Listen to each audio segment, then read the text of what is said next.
It was the holidays that Gossip Magazine's got the gift of Juan Pablo. Of course, a graduate of Roberts Wesleyan. He became the Bachelor on ABC. Women swooned, except for the woman who is the new Bachelorette starting tonight. Yeah, Andi Dorfman, not so hot on Juan Pablo. Ew.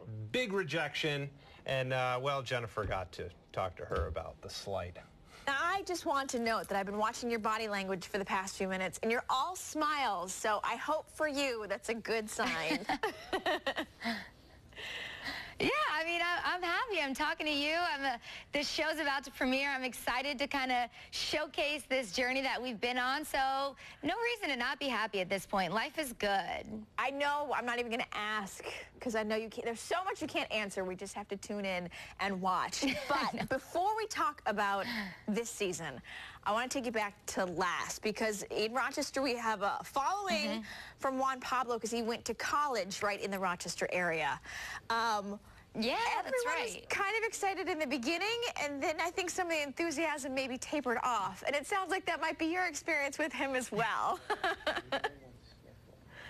Yeah, you know, it was honestly, it's interesting. You know, most people don't have a relationship kind of unfold in front of America, and America gets to see what happens, you know, in the back ends of relationships. And to each their own. Everyone kind of has a different opinion about it. I know that for me, it's exciting to move on and to know that that was a previous relationship and to have learned things from it and to start my own adventure. I mean, this is an entirely new journey, and I hope America is ready for that because I am, and I know all the guys of this season, we're definitely ready to put the past behind us and move on and move forward. Good. You know, I'll be honest, with, you know, the hours that we have on the morning show, I don't always get to watch, so I haven't watched a lot of this series, but I've always wondered, like, you know, it seems like the 25 people are just supposed to, you know, fawn all over the Bachelor or the Bachelorette. And I loved, finally, I was like, isn't there anyone who is a contestant who's going to say, you know what, maybe I don't want to date you? And you did. So I'm like, woohoo, go girl. I mean, for me, it's just real life. You know, this is, if you're really serious about finding the person of your dreams and, you know, potentially being engaged, like, it's got to be a two-way street. And I think sometimes that gets lost upon this show just because of the sheer number. You know, there's 25 people competing for one, but ultimately, everyone needs to, you know, compete for each other. It's got to be a two-way street for me. And that was just, that's as simple as it gets for me. It's a two-way street, no doubt about it, from last season to this season. I still believe that.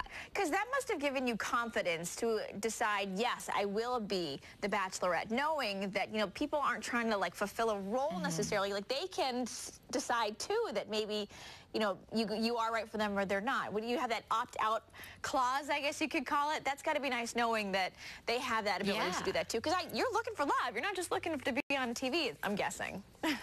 Right.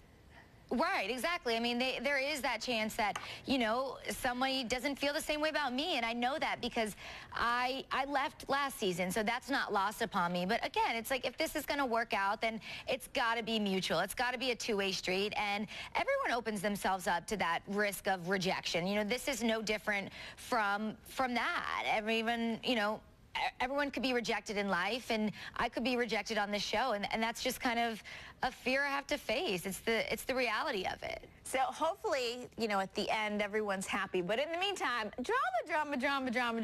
And it starts off from night one. From what I'm hearing, a former cast member crashes the party. This is true? We have a party crasher. I think I was very surprised.